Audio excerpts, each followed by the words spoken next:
અહીંયા હાજર માનનીય શિક્ષણ મંત્રી શ્રી જ્યોર્જ વર્ગીસ અને આજે આ મંચ પર ઉપસ્થિત માનનીય અતિથિગણ, ઉપસ્થિત પેરેન્ટ્સ, ટીચર્સ અને મારા સ્ટુડન્ટ્સ, તમે આજે મને અહીં અતિથિ રૂપે બોલાવીને આમંત્રિત કર્યો છે.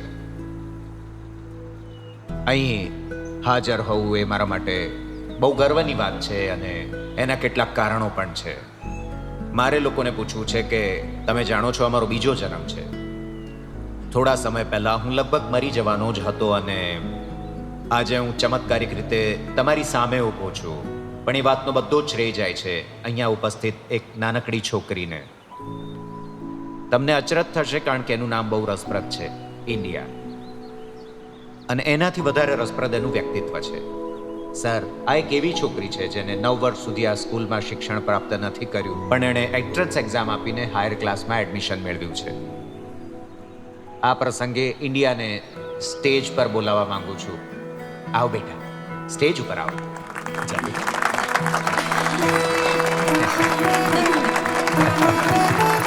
મને તારા પર ગર્વ છે. મારું જીવ બચાવ બદલ તારો ખૂબ આભાર.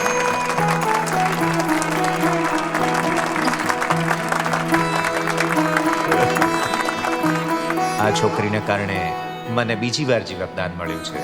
આ છોકરીએ મને CPR આપ્યું. એટલે કદાચ ઇન્ડિયા જેવી નાનકડી છોકરીને આ વિજ્ઞાનનું મહત્વ ખબર નહીં હોય. તમને ખબર છે એ છોકરીએ શું કર્યું? બધાને કહીશ તે દિવસે તે શું કર્યું હતું તે? હા ચોક્કસ સાહેબ, CPR આપતા મને મારા પપ્પાએ શીખવાડ્યું છે. તારા પપ્પા પાસેથી તું આ શીખી છે? પપ્પાએ એવું ઘણું શીખવાડ્યું છે જે સ્કૂલમાં નથી શીખવાડવામાં આવતું. આ જરાય નાની વાત નથી મિત્રો. હું ઇન્ડિયાના પપ્પાને સ્ટેજ ઉપર આવવા આમંત્રિત કરવા માંગુ છું. બેટા જા બાળક જા.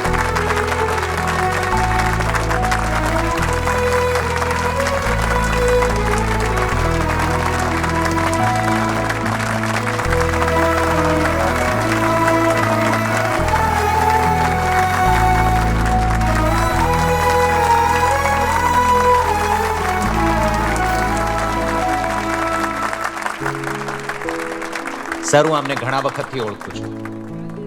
એ હંમેશા સમાજના ભલાઈના કામમાં અગ્રેસર હોય છે અને તમે લોકો તો એની હડતાલ કરવાની રીત વિશે મારા કરતાં પણ વધારે જાણો છો. સોમન અમને ઇન્ડિયા વિશે કે, તારા વિશે કે, સોમન શું વિચારે છે, કેવું વિચારે છે એ વિશે કે.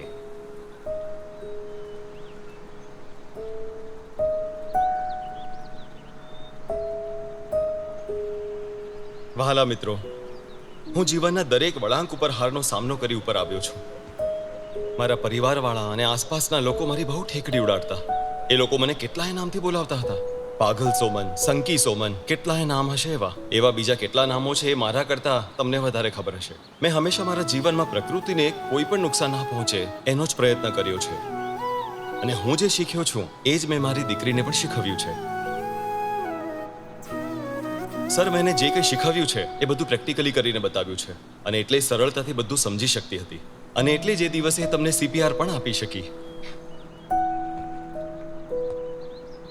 મારે એક બીજી વાત પણ કહેવી છે. માની લો કે અત્યારે અહીંયા આગ લાગી જાય તો તમે શું કરશો? ભાગી જશો. શું કરીશું? શું કરશું? ભાગી જવું જોઈએ આપણે. સોમન, ત્યાં સિલિન્ડર એટલા માટે તો રાખેલું છે, ઉપાડીને આગ બુઝાવી દેવાની. સાચી વાત. અહીં આવેલા કેટલા લોકોને ફાયર એક્સટિંગ્વિશર વાળું સિલિન્ડર ચલાવતા આવડે છે?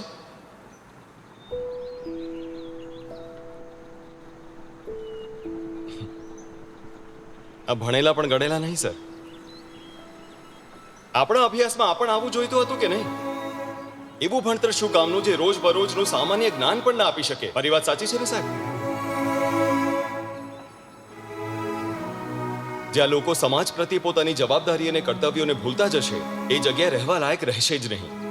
જ્યારે કોઈ બાઇકનો એક્સિડન્ટ થાય છે ત્યારે માત્ર રોડ બનાવનાર કોન્ટ્રાક્ટરને દોષ આપવાથી કોઈ ફાયદો નહીં થાય.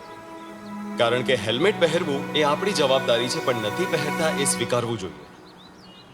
દર્દીઓને લૂંટનારી હોસ્પિટલ જ જવાબદાર નથી, પણ ખેતરમાં પેસ્ટિસાઇડ નાખી કેન્સર ફેલાવવાવાળા ખેડૂતો પણ એટલા જ જવાબદાર છે. જો તમે વાવણી જુઠ્ઠાણાની કરશો તો ફળ પણ જુઠ્ઠાણાના જ મળશે. ભેળસેળ વાળું દૂધ વેચનારને બની શકે કે કોઈ ઝેરવાળી માછલી પધરાવી દે. આદર્શ અને માણસાઈથી ભરેલો સંસાર કોઈ સામે ચાલીને નહીં આપે. એનું ઘડતર તો આપણે જ કરવું પડશે. એનું નિર્માણ આપણે પોતે જ કરવું પડશે. જેને આપણે પ્રેમ કરતા હોઈએ એના પ્રત્યે આટલી બેદરકારી કેવી રીતે બતાવી શકીએ? મારી રહેણી કરણી અને દેખાવ પરથી મને પ્રેરણા મળે છે કે લોકો અને સમાજ પ્રત્યે મારી જવાબદારી શું છે. પછી ભલે ને લોકો મને પાગલ કહે, જુનવાણીઓ કહે, મને ફરક નથી પડતો. બરાબર ધાર કાઢો તો ચપ્પુ પણ ધારદાર બની જાય અને વસ્તુને કાપવા માટે સક્ષમ બની જાય. એ જ રીતે માણસના ગુણોને જો સિંચવામાં આવે તો એ ઉમદા કાર્યો કરી શકે અને એ માણસ જીવનમાં કંઈ પણ પ્રાપ્ત કરી શકે છે એવું હું માનું છું.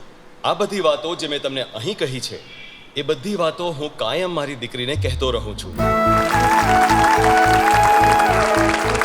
અને મને વિશ્વાસ છે કે મારો ભરોસો ક્યારેય નહીં તૂટે. એનું કારણ માનવજાત પ્રત્યેનો મારો અથાગ પ્રેમ. પોતાના અહંકારને પોષવા લોકો ભલે લડતા હોય પણ મુસીબતમાં લોકો એકબીજાનો સાથ આપવાનું ભૂલતા નથી. મનુષ્યોનો આ સૌથી ઊંચો ગુણ છે. ગમે તે મુસીબત હોય એક થઈને લડવું જોઈએ, એકબીજા વિરુદ્ધ નહીં. અને માણસ હોવાને આપણે સાકાર કરી શકીશું.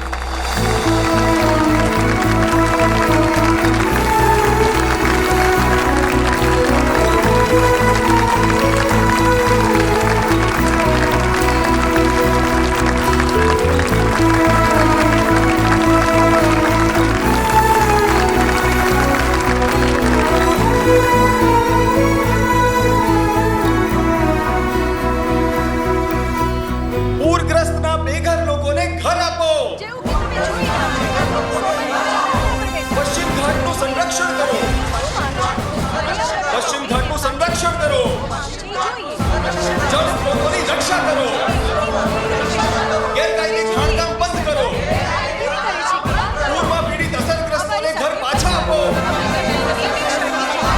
પ્રકૃતિનું સંરક્ષણ કરો.